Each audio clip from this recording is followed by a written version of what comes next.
আজকের আলোচনা উত্তল দর্পণের সামনে ফোকাস দূরত্বের ভিতরে বিস্তৃত লক্ষ্যবস্তু রাখলে বিম্ব কিরূপ হবে। তাহলে মনে করি এম ড্যাশ একটি উত্তল দর্পণ। এই দর্পণের সামনে ফোকাস দূরত্বের ভিতরে ও একটি বিস্তৃত লক্ষ্যবস্তু, যেখানে দর্পণের মেরুবিন্দু পি, প্রধান ফোকাস এফ, আলোক কেন্দ্র সি এবং পিএফসি প্রধান অক্ষ। এখন ও থেকে আলোক রশ্মি প্রধান অক্ষের সমান্তরাল করে দর্পণের এম বিন্দুতে আপতিত হয়ে এম কে পথে প্রতিফলিত হয়।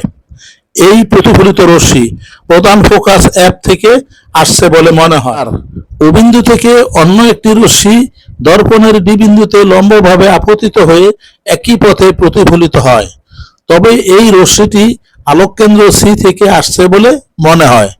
এখন এম কে এবং ডিও এই প্রতিফলিত রশ্মিদ্বয় পিছনের দিকে বর্ধিত করলে ওডেস বিন্দুতে ছেদ করে। এখন প্রধান অক্ষে ওডেস এডেস লম্ব টানি, তাহলে ওডেস এডেসই হলো ও এর অসৎ প্রতিবিম্ব। এই প্রতিবিম্বের অবস্থান দর্পণের মেরুবিন্দু এবং প্রধান ফোকাসের মাঝে। প্রকৃতি অসৎ ও সোজা, আকৃতি খর্বিত।